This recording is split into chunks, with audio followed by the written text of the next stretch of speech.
Hey, how you doing? In this episode of Hot Hardware's Two and a Half Geeks, Samsung's new Galaxies, NVIDIA's new GeForces, Huawei's MateBook, and much more next.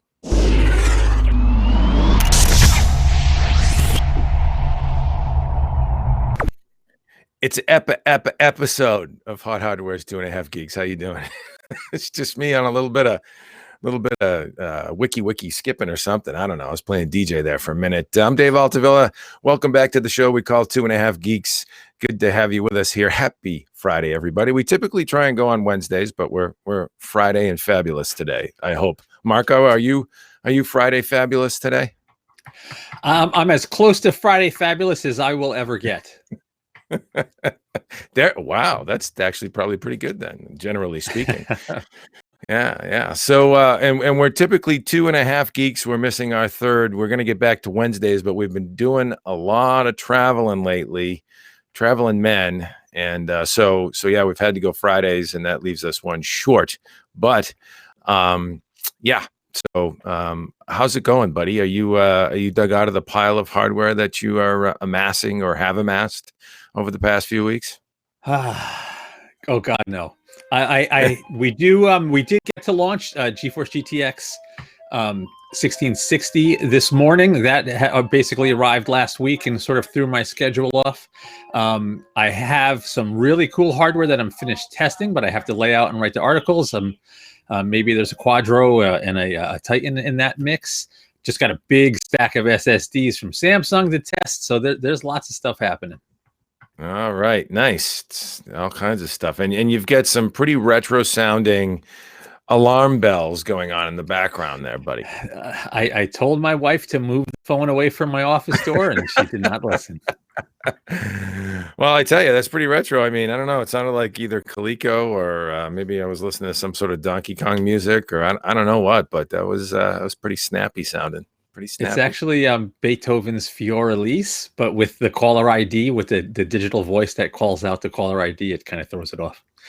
Nice. Oh yeah, I would say it throws it off. Beethoven's turning over in his grave. Hey, so cool. Well, yeah, there's a lot of stuff going on, both in the PC component arena and the mobile arena. Big launches this week.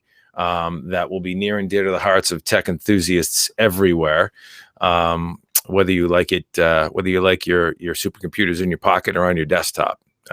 So let's dive in, and we'll mix it up with offerings from both camps, the mobile computing and the desktop enthusiast computing world. And let's start with what's probably top of mind for many folks in the PC gaming space, the NVIDIA GeForce GTX with a GTX 1660 Ti.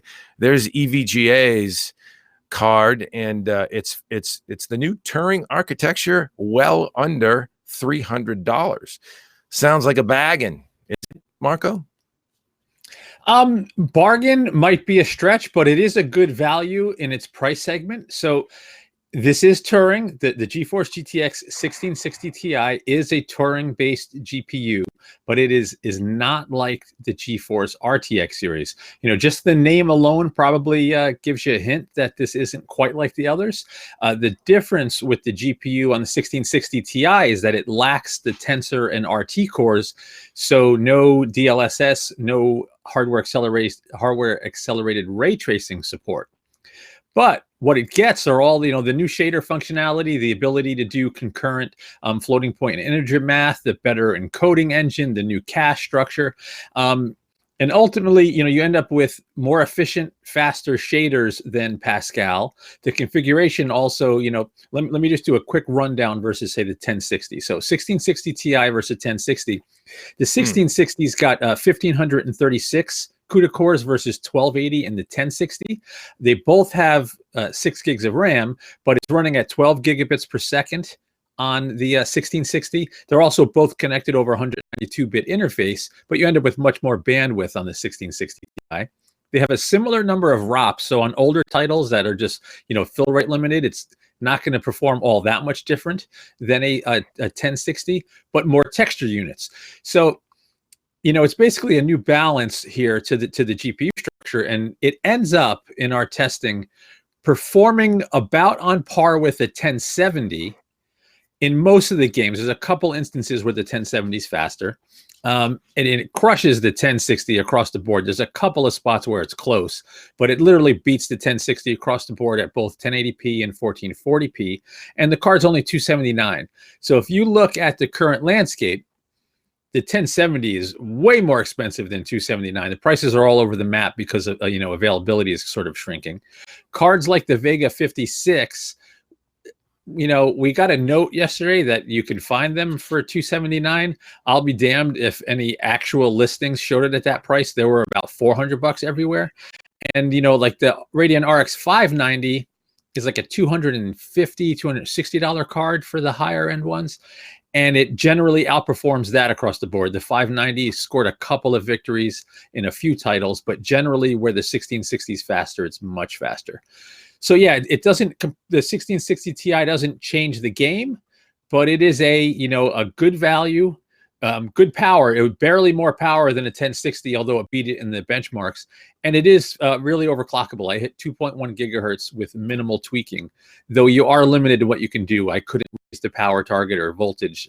That's artificially limited on these cards, but still, it overclocked to 2.1 gigahertz anyway. Huh.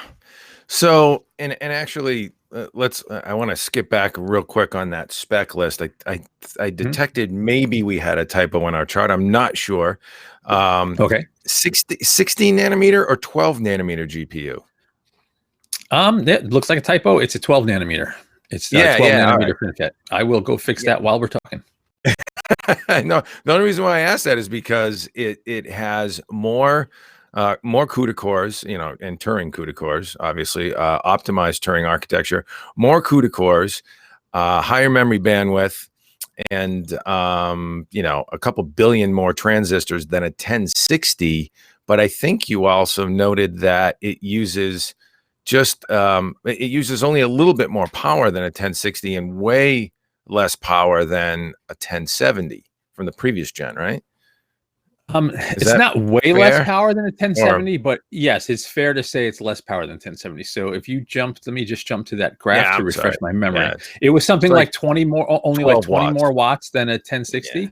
But versus the 1070, we're talking peak power consumption 252 versus 264 on the 1070. So its performance is about on par, maybe a little better, but at similar or lower power. So it basically hints at Turing's better power efficiency versus Pascal. Yeah. So, but not enabled with RT cores, not enabled with DLSS technology, DLSS, deep learning super sampling technology that AA or really machine learning image processing, if you will. It doesn't really do AA, sort of does. It samples versus AA samples, but not enabled in this GPU. Great price point, or certainly a much more palatable price point for the mainstream. Certainly fills a nice gap, I guess, in the price point and performance spectrum, where it's, about on par with the 1070. But what's your gut feel for the average gamer where you don't get those forward-looking engines, forward-looking architecture rendering, effects available in this GPU? Well, I mean, it is what it is. If you want RTX today, you got to spend minimum about $60 to $70 more. So about 20% more for a RTX 2060. If you can spare that $50-$60, I say absolutely go for it. It's nice to have the feature support. And, the 2060 did offer significantly better performance across the board as well. The 2060 is, about on par with the 1080 for those of you with older cards.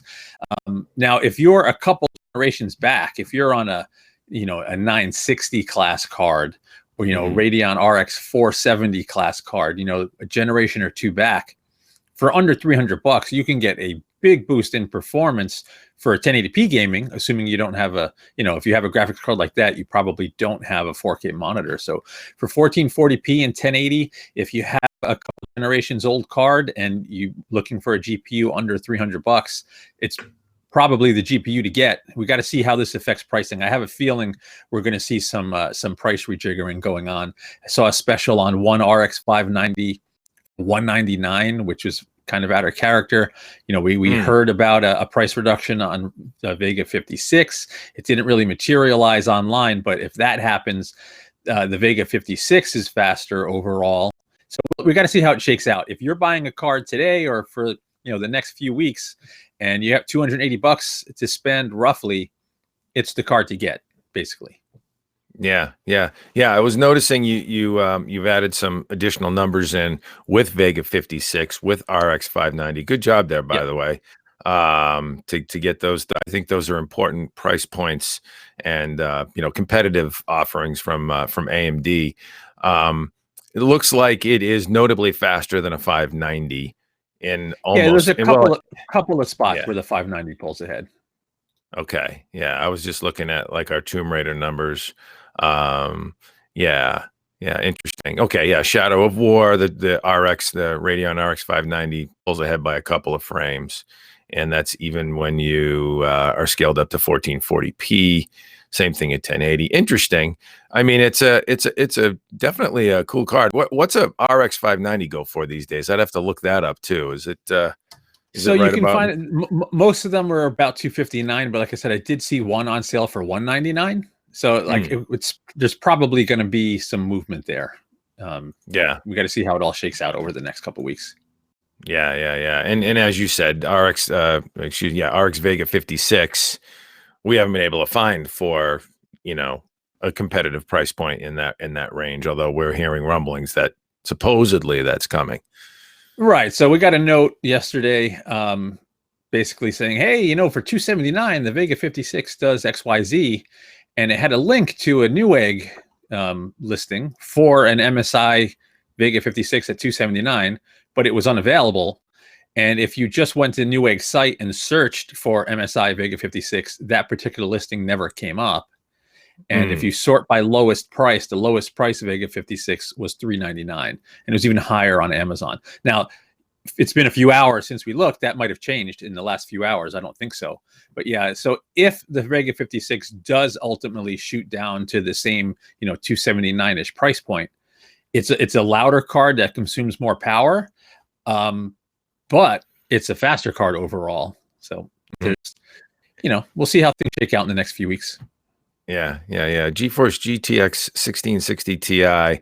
Yeah, that's what strikes me about this card specifically is its efficiency. It seems low powered. You got a single, well, in most, or I should say the stock spec, if you will, 6-pin PCI, single 6-pin PCI Express power connector. In the EVGA card you tested, it was 8-pin. Oh, it was 8-pin? Yeah. It was across the board. And on the EVGA card. It doesn't really need it because 120 watt TDP. So between the slot and the 6-pin should be plenty, but I think the partners just want to build in some headroom. If you look at my overclocking data, overclocked to 2.1 gigahertz without a voltage tweak, the thing was only running at 65 degrees. So, if one of NVIDIA's partners wanted to go nuts, they can probably turn the power target up 20% on this thing, crank the voltage, and you get some insane clocks out of this chip, I have a feeling. Yeah, really. So it was only pushing 65C when it went 65C under load at 2.1 gigahertz overclocked. Yeah. Oh yeah, it was barely breaking a sweat, man. Yeah, the chip could have done a lot more if it wasn't artificially limited on that power target. Well, I mean, maybe it's not artificially limited. If the board, if the power circuitry can't support much more, it is what it is. But to not have the slider at all just seemed funky. Right. I wonder if this is a performance enthusiast / bang for your buck extraordinaire sort of experiment, sleeper card where folks can, like you say, really crank on this thing and get some serious extra bang for your buck out of it. Could be interesting to see how that works. Entirely possible. We'll see. I have a feeling some of the partner, like most of the boards, like the EVGA card we looked at, most of the partner boards. So that's another distinction here. There is no Founders Edition. All of the 1660s are coming from NVIDIA's partners, and like 90% of them are small form factor boards like the EVGA card we looked at.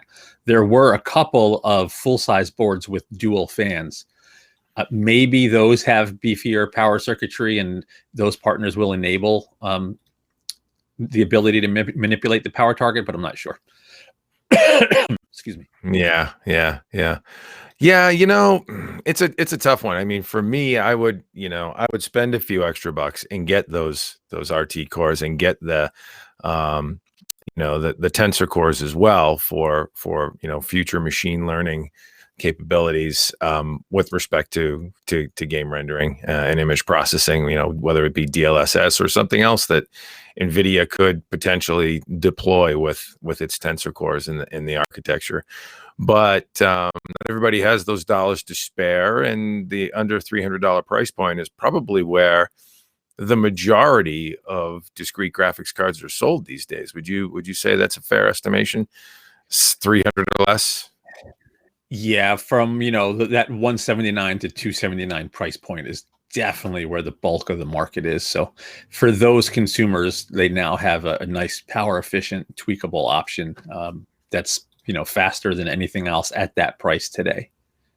And generally available. I mean, we saw these things instantly on Amazon. Yeah. I'll have to drop a link in. Let me see if I can grab that. But I saw EVGAs, thankfully, right in there. Let me look at this right now. GTX 1660 Ti. Yeah, there it is. Well, yeah, there it is. 279, right on the nose. Mhm. And I will drop a link in the chat or in the description below, maybe here for the video, just so everybody can check that out. If you want to get one, they're in stock. They're in stock on Amazon and ready now. So I wonder what obviously the motivation, and we won't chew too much more on this topic, but I wonder what obviously the motivation was to get to a price point with Turing, with their current gen GPU architecture, to address a price point and a segment of the market that is mainstream, purchasing graphics cards in volume, in a certain volume point that's different than a $400 or $500 or $600, or in the case of a 2080 Ti, a lot more than that. But do you think it's also perhaps yield loss mitigation? So in other words, there's some GPUs. We know it's a different GPU. It's TU 106, right? And versus TU 116 is 116, and 106 is the full 20 series. Yeah. So yeah, it's a different GPU, but is it just a cut? Where maybe the tensor cores or one of those complexes didn't make the cut in the fab, and then NVIDIA said, let's just bond this thing out differently. We're going to shut off our RT cores. We're going to shut off tensor cores because it didn't make one of those RTX specs in those special functions. So, but we can still capitalize and sell some of these GPUs. What do you think? Is that a possibility here? I'm not sure. I don't think so, because of the way, if you look at the die map, like I don't have an actual die shot, but if you look at the die map, it doesn't look like they'd be able to do that.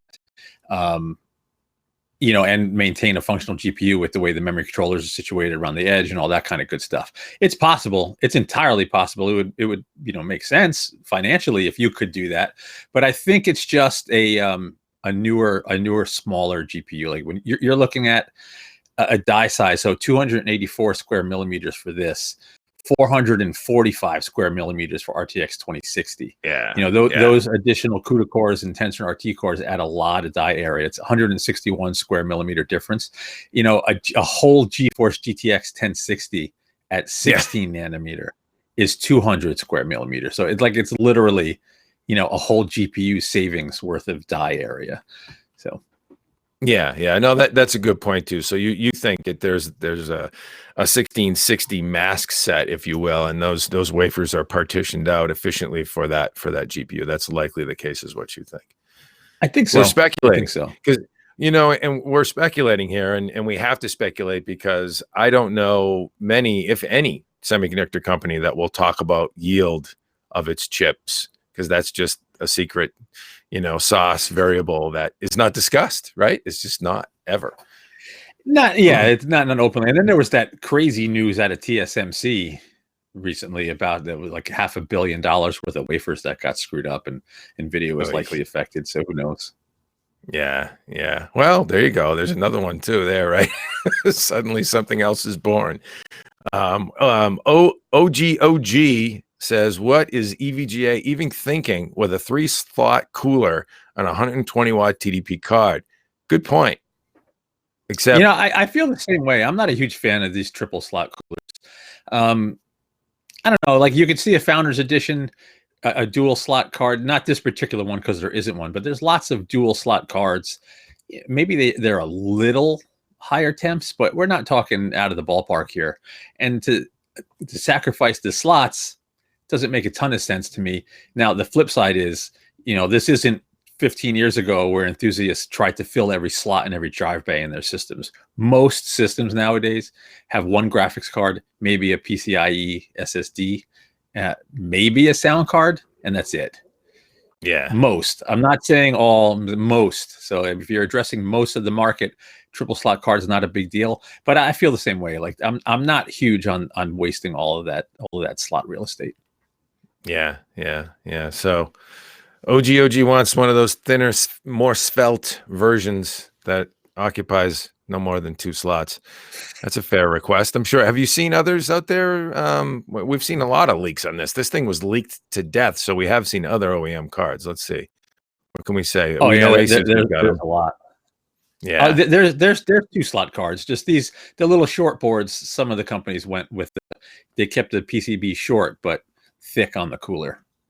Yeah, yeah, good for perhaps smaller chassis form factors where motherboard length, maybe it's micro ATX or something like that, where you have more of a home theater PC format that this would be a better fit for, perhaps. Yeah, I mean, if you have a mini ITX, little tiny rig, and and the slot extends out off the motherboard, and you're not really losing anything as long as the case can accommodate it. You don't sacrifice any surface area. You get killer cooling, but yeah, on a regular system. So ultimately, yeah, right. Yeah, no, I hear you. So ultimately, you would give this a recommended or passing grade by NVIDIA, adding something to the mix here, being devil's advocate, versus some other solutions in the marketplace from AMD. You'd still say this is something to consider.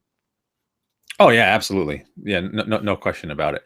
So based on current pricing, it's arguably the strongest card at the price point, and it's cooler, quieter, more overclockable than competing cards at similar price points. So yeah, it makes a lot of sense.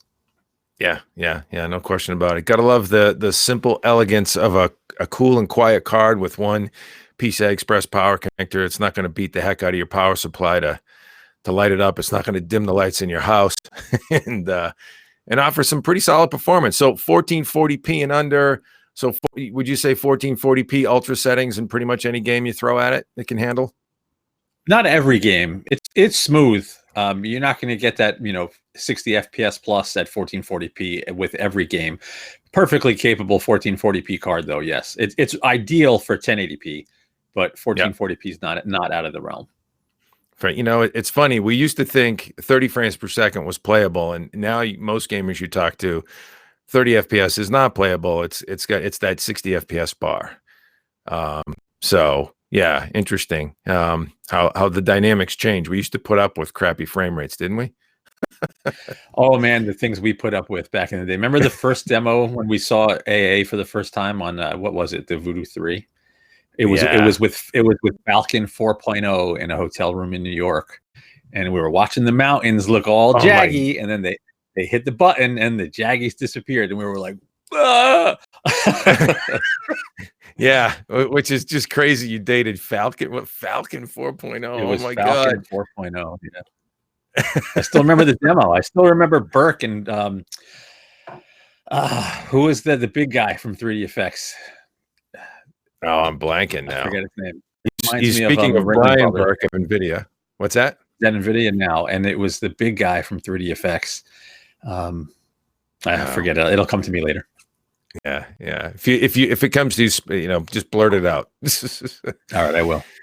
And we'll reminisce some more because we've been in this business too long. We started this gig, HotHardware.com, back in 1999, when the internet was just a fledgling little group of Heck, we were still on 14.4 modems, for Christ's sake.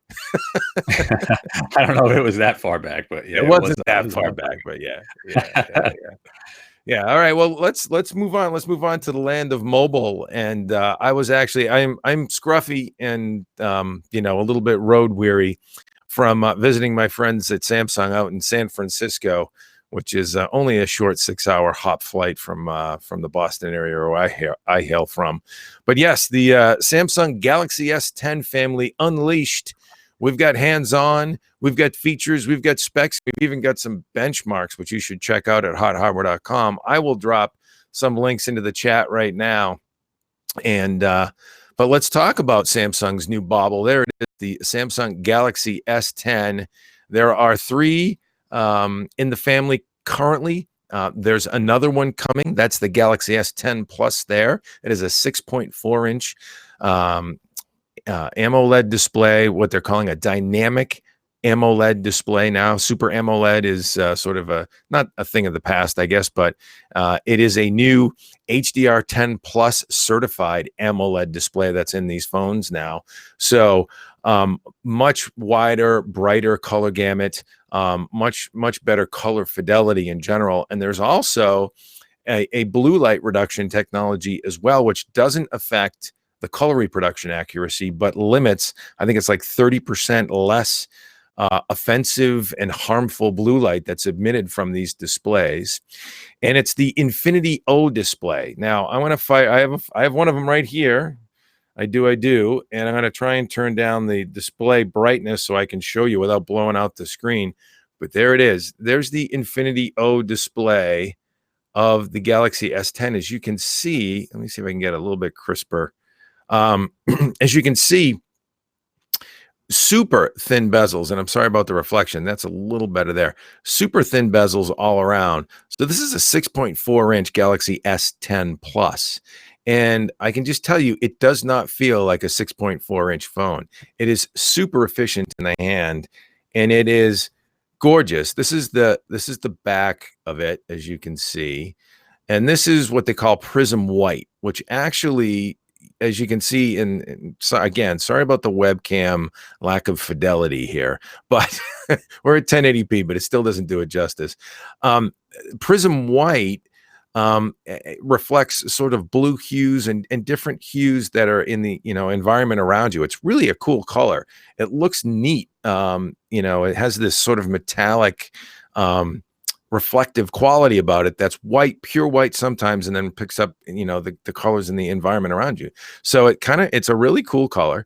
And then of course the build quality on this thing is just sublime. It is impeccable. And I'm gushing a little bit because what impresses me, I think, the most about Samsung devices over the years, the Galaxy S10, no exception, actually probably improves on things even more with that efficient display and those thin bezels.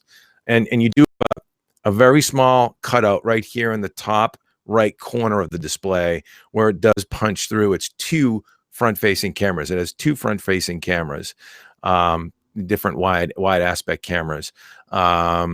And what impresses me though over the years with Samsung devices is just the build quality is just so good. It's just really smooth.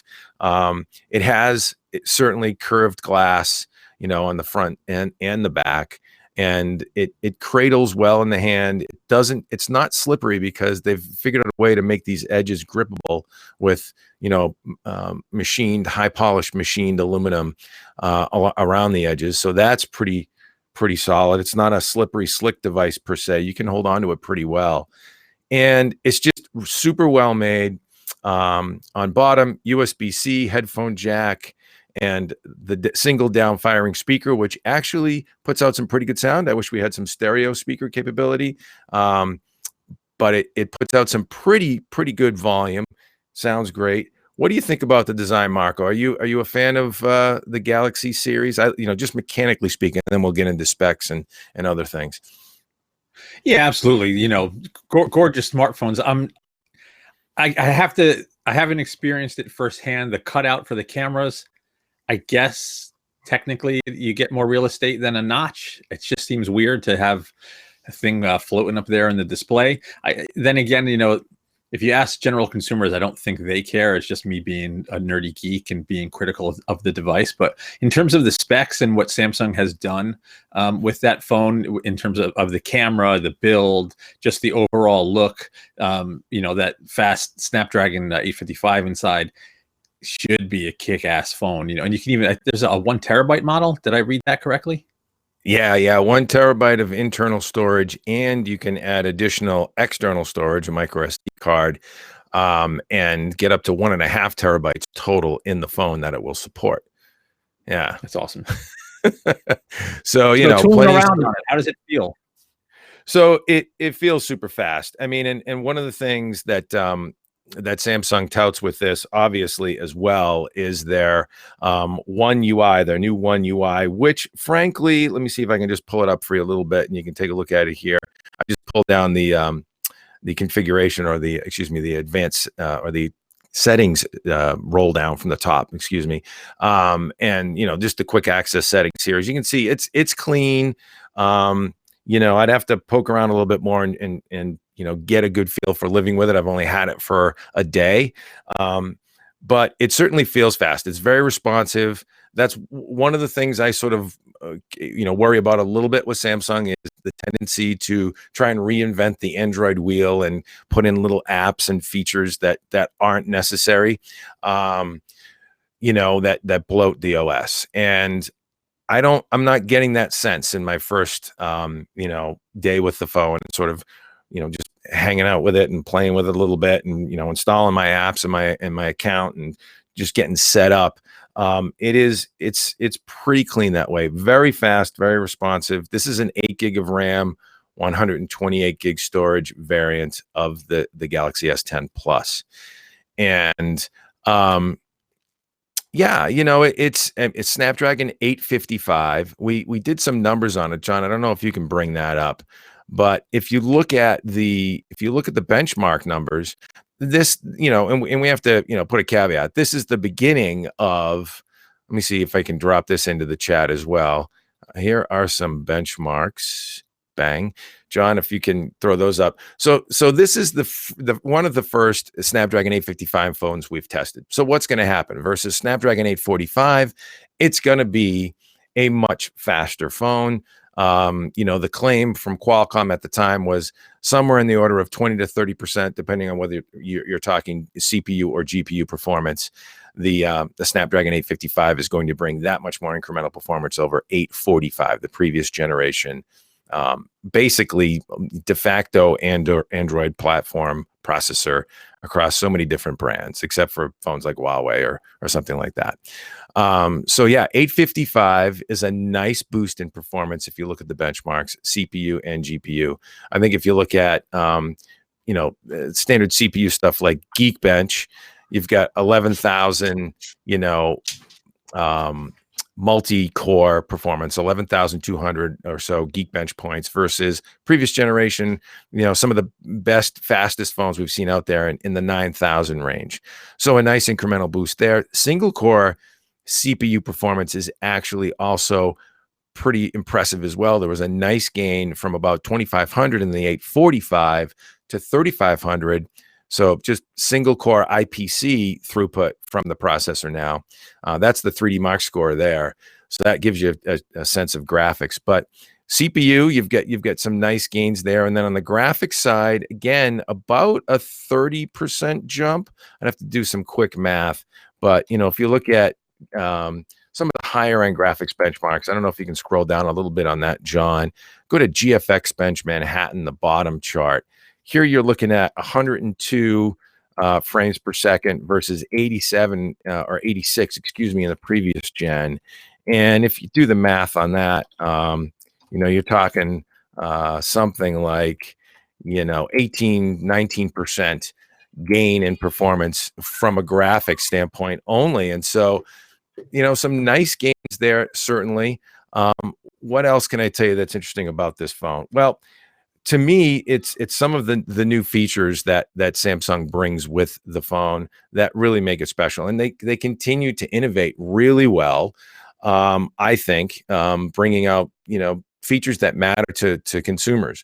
On the back of the phone, you've got 3 cameras here. You've got a super wide aspect angle lens. You've got a wide aspect, a wider aspect angle lens, and then a standard shot or telephoto lens. What you get there is a much greater capability to capture a larger field of view. It's actually 123 degrees, which is roughly, I think it's 120 degrees, is what the human eye can perceive without counting your periphery. And so you've got that. And then what's cool about it is it also adjusts to switches to whichever camera is best for the shot you're composing, whether by manually selecting it, in a drop menu, or just doing pinch and zoom. It'll automatically switch between any one of those 3 cameras, depending on how you're framing the shot, how much you're zooming in or not, and how much you're intending to capture. So that's a cool feature. I think the display, I'm really interested in putting the display to the test a little bit more. I think the display is just killer. This thing is visible all the time, in daylight, even on moderate, brightness settings, so you're not killing your battery. Really visible display. And it looks great.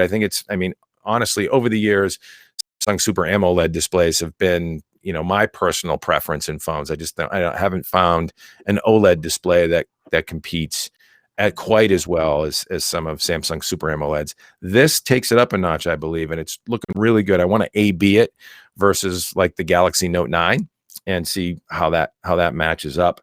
But really impressive display. There's lots of other features in this phone, though. Marco, help me out. What else are you intrigued by with? And we're stepping through the review process. We're not going to give you a final verdict yet, but it's impressive at first blush for sure. Yeah, so that a few weeks back, the news hit about Samsung developing that 1 terabyte, a UFS storage inside. I have a feeling that's going to make the phone feel nice and snappy because it's, low latency and faster than typical storage in a phone. That with that new SoC, all that memory, it's basically, a huge upgrade across the board. And I've been on a Note 8 now, I guess, for about a year, maybe a year and a half, maybe not quite that long. And my earlier Samsung phones, I'm just going back to what you were saying about the software and about, Samsung TouchWiz sort of getting in the way. Older phones, I did have some issues. This Note 8 has been treating me perfectly, though. So if they've refined it further and it doesn't quite get in the way, it's probably going to be a non-issue. And they have to do some customization just to support all of the different features in the phone. So yeah, I'm looking forward to checking out the S10. I think that's my next phone. Not sure. Interesting. Yeah, honestly, my daily driver is a OnePlus 6, and I absolutely love the phone. I think it's a fantastic value for consumers. It's like $579 for an 8 gig RAM, 128 gig storage variant. Has a great OLED display, 6.28 inch. Has a notch, but it's a smaller notch. And by the way, let me see if I can pull this up for you. Yeah, so you can see what the notch looks like. There's the notch. It's not crazy.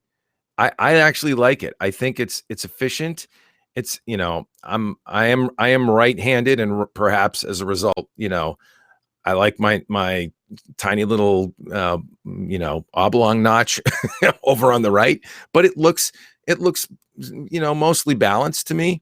And you can see down the bottom here is your home, back, and app tray buttons that come on the screen. They can be translucent at times too, so that they don't just they don't take up bezel like that. So they're on the home screen. You can see them, and they're just mapped over the home screen. But I think it's set up really nice, and you're right. What OG in the chat says, TouchWiz is garbage and laggy.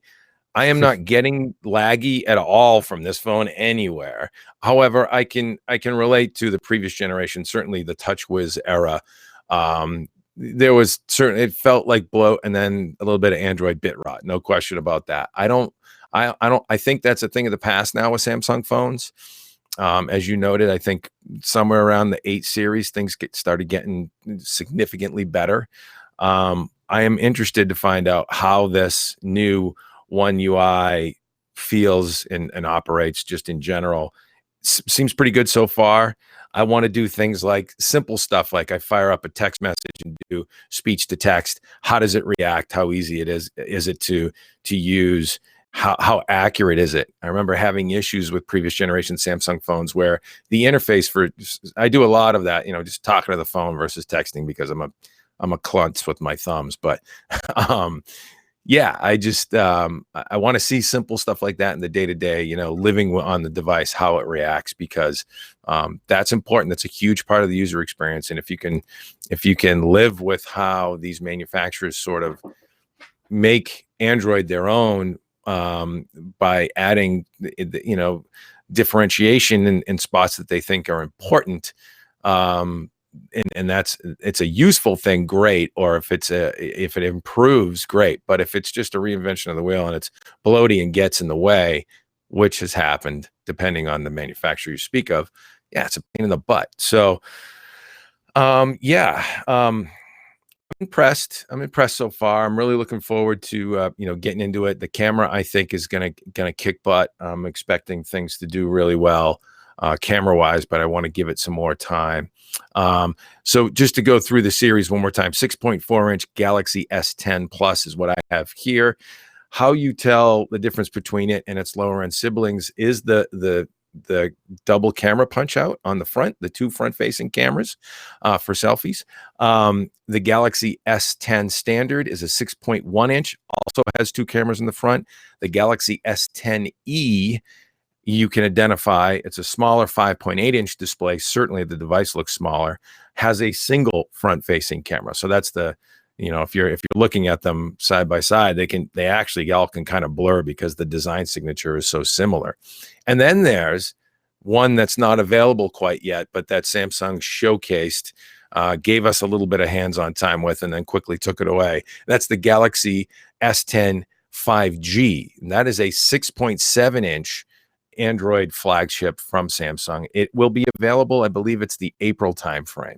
And the difference there is you now have Qualcomm's 5G modem, Snapdragon X50, and you have a larger 6.7-inch dynamic AMOLED display and a larger 4,500 milliamp hour battery. So, by the way, Galaxy S10 Plus, 4,100 milliamp hour battery. I think it's 34 in the S10 standard and 31 in the S10e. And so the batteries are pretty bodacious as well. And I'm expecting battery life in this guy, especially, which I think is where a lot of the volume, I think the S10 and the S10 Plus, they're going to do a lot of the volume there. Battery life should be good, should be really good. So we'll see. What do you, in general, what are you thinking? You're thinking you may give this a shot at your daily driver? Yeah. I think what I would do is an S10 Plus, an 8 gig version, but with a smaller amount of internal storage, and then just a big micro SD card in there for they're super cheap. Instead of dropping 15 grand, 1,500 on a phone, I'd go for the smaller storage option and just expand it with micro SD. You can get like 256 gigs for $40. Yeah. What do we know for pricing on this? We've got I'd have to look that up. Hang on one sec. I'm running out of, there it is right there. So priced from $749 for the S10e, $899 for the S10, and $1,000 for the S10 Plus. They ain't cheap. They're cheaper than Apple. Do we know the specs on the $1,000 S10e? Is it 8 gig 128? No, I'm sorry, no, the 1,000 Plus. I'm sorry, S10 Plus.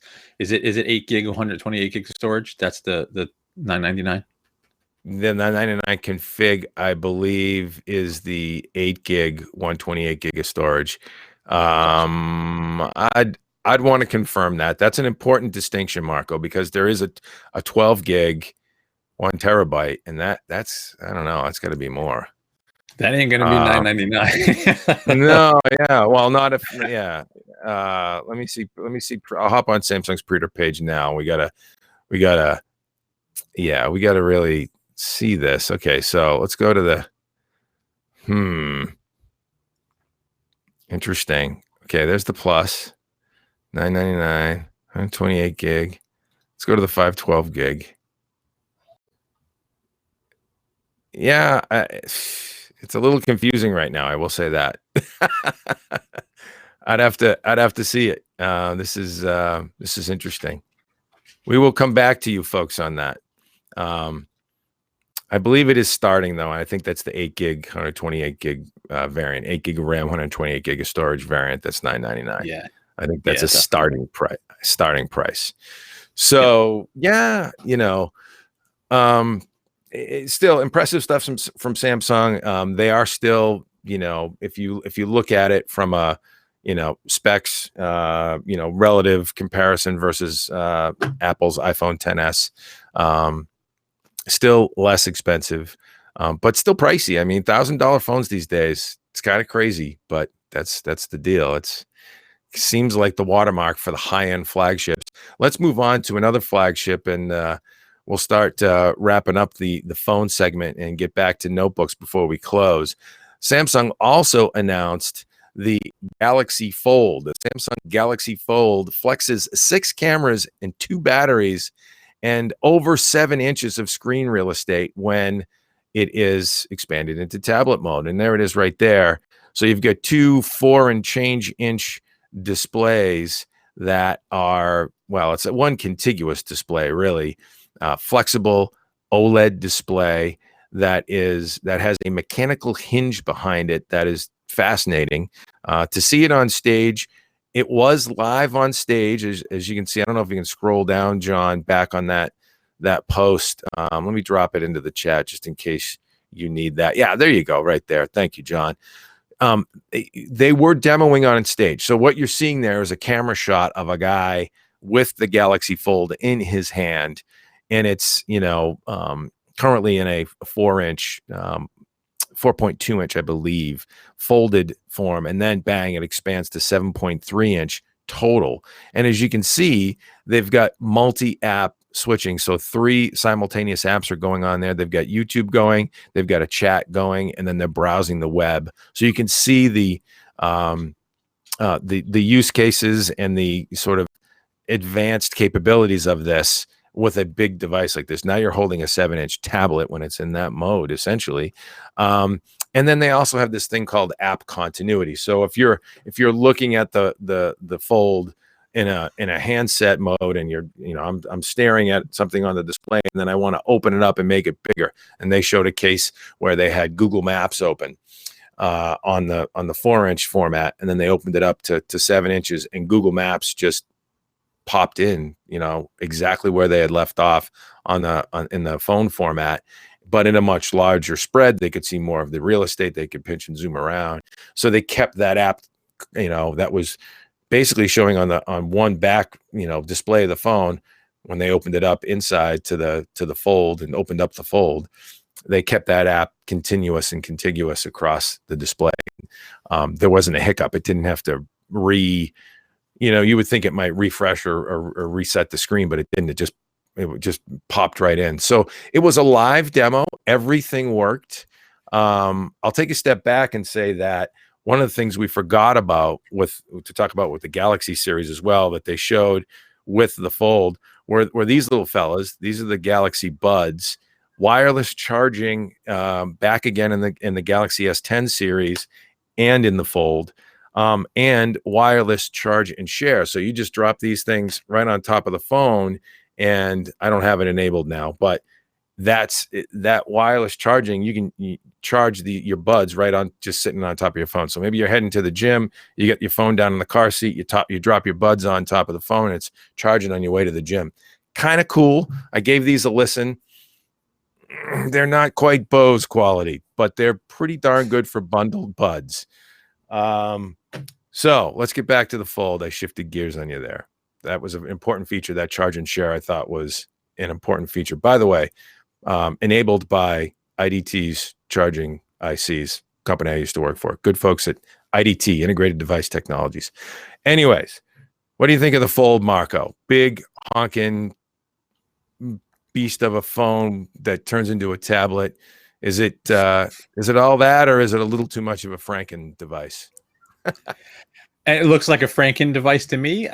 Did you guys get to? Did people who attended Unpacked get to actually play with it after the fact, or no? Nope, they had it hidden away. At least you know, and we're in pretty tight analyst and press media circles. I did not get access to it, and I didn't see anybody else get access to it either. I can tell you it was running on stage. They were doing Google Maps. They fired up YouTube on it, fired up a web browser on it. I mean, they showed the OS on it. Everything was running. Yeah, I mean, I have no doubt having multiple screens works in Android. There's been multi-screen phones before, so this that part I get. What I'm not, I guess I need to understand better how the folding screen is going to hold up. How many folds do you actually get out of it? It looked kind of bulky when it was folded up. And I'm going to assume it's also not that it's a delicate device. They're going to build it for mobility, but there's a lot of glass and a lot of moving parts and lots of stuff to go wrong there with a fat phone in your pocket like that. So I guess if your use case is, somewhere where that bigger screen will work for you, great. Otherwise, $2,000 for that weird form factor is not for me. You call it weird, and I guess I think that's probably not quite fair, only because it's a form factor or a really a device implementation that we haven't seen before. Flexible OLED displays haven't been available. Samsung is sort of blazing a path here. They are blazing a trail here with this new technology and taking a first stab at a flexible OLED enabled device. So it looks a little foreign. I think that's maybe a better word, foreign, right? Weird too. Depends on your choice of tomato, right? But it's fascinating that I think that they took this plunge and put a product out there and said they were going to sell it. And here's the price point, and here's the features, and here's what it does. And we've got some software behind it. It was funny. I remember at one point Apple coming out said we had the courage to remove the headphone jack, and everybody scoffed at that. Samsung isn't claiming courage. They haven't claimed courage to me on the Fold, but I think this is an example of design courage. Right? That's what I like about it. They're actually stepping out with something completely innovative and different. Whether or not it's a success depends on how it rolls out in its final retail form to the consumer. Yeah, it's pricey as heck. I don't think this is a niche product. It's not a mainstream. To me, it's a niche product that's not mainstream for the consumer. I think it has perhaps some really good, maybe not so niche, obviously, in the enterprise. Healthcare, I could see this, because you see doctors walking in every time you go to a doctor's office now, right? Or in the hospital, everybody's documenting everything digitally. And there's more pen input. My doc, when I go see him for a physical, he's got his pen and he's banging away on a Panasonic Toughbook, actually, with a pen. And, I could see this being a really, useful device in that use case. Pop it in your pocket, run to your next meeting or your next office visit, open it up, bang, you've got that display to look at your eye chart spreadsheet of whatever, annotate. That's one of the things that I did think was a shortcoming. I asked them specifically in a meeting if it supported the S Pen. It does not. There is no pen input, at least from what I'm told. That may change down the road because the product isn't released yet. So I had an exec tell me that, though. Samsung exec, no pen support, which I found odd. It's almost like you should have that. What I did hear, which they were very, close to the vest about, they didn't give me any information, was that there's all kinds of software support to be announced coming for this platform, that Samsung is going to really enable it with some powerful stuff. I didn't get what kind of stuff, but that's what I heard. So from that perspective, I think it's interesting. But yeah, $1,980. You're not going to go jump out and get one of those right away, right, Marco? Not me. No. So and I agree that Samsung should get credit, for basically launching the first foldable OLED device that, if it goes on sale when they're saying, they'll be the first with a product like that you can buy, that, that's a big deal. Their screen manufacturing division is top notch, and for them to pull that off, no small feat. Stepping back as a consumer, I know we have to kind of wrap this up. Just having foldable technology doesn't really mean anything. You need to enhance the form factor, and it has to be a better product. It has to basically enhance the experience to make that fold worth it. I'm not sure this particular model is it, but they do need to lay the groundwork for future devices that may have slimmer, sleeker form factors and similar technology. And you have to start somewhere, and it's a bold first move by Samsung. Yeah. Yeah. And we'll move on to the next segment. We'll close out quick on it too. We only got a couple minutes left, but yeah, Raymond Jeffries mentions in the chat, what kind of case you're going to have. Samsung has to come out with, some accessories with this bad boy, because it is unique for sure. Yeah. I don't know how you get a case on that puppy, and a screen protector for that matter, but it'll be interesting to see how it comes out. The Galaxy Fold in April. Keep your eye out for it. We'll definitely try and get a review on it at Hot Hardware, and stay tuned to Hot Hardware for our review of the Galaxy S10 Plus that I have in my possession now, and we'll be beating on post haste. All right, let's shift gears real quick and close up with Huawei's MateBook 13. We did a review of that, a high performance ultrabook with caveats. Marco, this has got 8th gen quad core Intel platform on board, 13-inch IPS touch display. Nice 2160 by 1440 resolution, by the way, 3x2 format. Discrete NVIDIA GeForce MX 150 and 512 gigs of RAM, 512 gigs of NVMe storage, 8 gigs of RAM. What do you think about this? Pretty cool looking device. Love the thin bezels on the display. Yeah, I'm gonna turbo this because we're running out of time, but it's exactly as you described it. It is a beautiful, slim, sleek ultrabook with some issues that you'd have to contend with. So inside this guy is a powerful Core i7 8565U true quad core processor in this guy. Plus, now here's something interesting for such a small 13-inch device, discrete NVIDIA GeForce MX 150 graphics. So not a super high-end gaming laptop, but certainly enough horsepower and compatibility to run today's games, and definitely more performance than integrated Intel graphics. You have stereo speakers with Atmos support, but they're downfiring. You do have a fast Samsung NVMe SSD in there as well. But as you mentioned, 8 gigs of RAM, that's, I guess I'd call that the minimum today. It would be nice to have more memory in the device. The downfiring speakers, they sounded okay, but weren't great. And ultimately, you end up with a nice high-performance device with that mix of hardware. And as you can see in that picture, I think the form factor is beautiful. It's a very slim, sleek, lightweight. What is it? 2.86 pounds. So not super light, but certainly portable. But there's only a 41.7 watt-hour battery, and if you look at the numbers, having that discrete GPU and a super fast processor with a relatively small battery versus other 13-inch ultrabooks, not conducive to long battery life. So down at the lower third, towards the bottom in our battery life tests. Now, if you don't care, still going to get hours on the road. You're not going to get multi-day out of this guy. If you're near an outlet but you like that form factor, beautiful device. If that battery life's a deal breaker, something to consider. Yeah, once you get under 3 pounds, I mean, my gosh, 2.8 pounds is pretty darn light. I would have opted for a larger battery, and these days in a 13-inch ultrabook form factor, you're seeing batteries approach 60 watt hour. Usually they're somewhere in the mid to high 50 watt hour range. This is a 41 watt hour battery, and I think that's where, unfortunately, Huawei missed the boat. Probably the biggest, I guess, design check mark that they missed, if you will.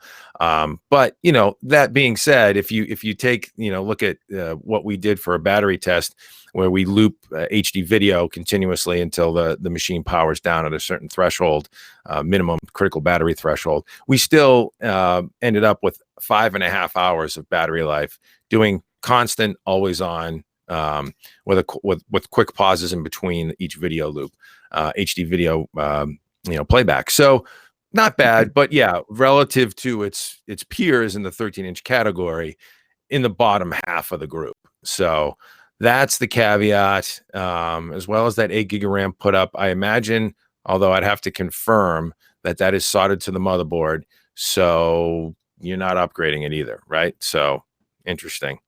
But yeah, the GeForce MX 150, I mean, that adds a nice little kicker that a lot of, sub 3 pound machines don't have.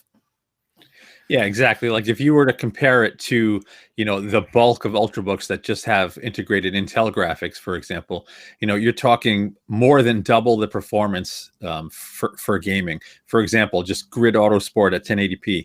The MateBook can do, an average frame rate over 70 frames per second, whereas something like a Dell XPS 13 or Acer Swift, it's in the 26 frames per second range. So not a super high-end gaming device. But if you want an ultrabook that can game, this is it. It has it. Yeah, yeah, and there are a few out there that have discrete GPUs, but they usually get into higher, bigger form factors like Dell's XPS 15 or something like that. And some of the larger Lenovo formats have discrete GPUs as well. So yeah, interesting machine. Beautiful display setup. Love that thin bezel and that machined aluminum. And of course, you always have to remember to, the little caveat of the government's warning about using Huawei devices and the privacy and security concerns. I don't know. We just say it because we feel like the consumers should know if they haven't already, which they probably do. Yeah, I mean, Right? it's the elephant in the room. I think the concerns are more with telecom equipment and having a Chinese company with hardware devices that are integral to your telecom infrastructure.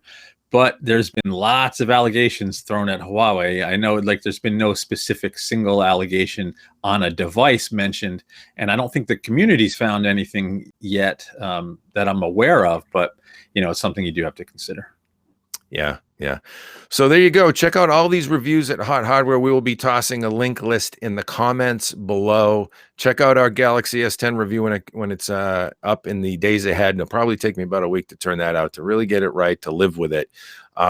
But right now we've got benchmarks up. We've got some really great hands-on, including a video demo with one of the executive product marketing directors at Samsung that takes you through the device as well. So good stuff. Check that out. Check out Marco's 1660 Ti review for all the benchmark details there as well. And you can find us on the web at hothardware.com, twitter.com/hothardware, youtube.com/hothardwarevids or hothardware. Thumbs up, subscribe to the channel so you can get notified. Hit the reminder bell so that we can see you here on the YouTubes. Right, Marco? Yes, sir. And with that, we will bid you adieu. Happy Friday. Have a great weekend, everybody, and thanks for stopping by. I'm going to go check on the Soph because I ran her in and slapped her in front of the computer. Sorry for the interruption, fellas. No, that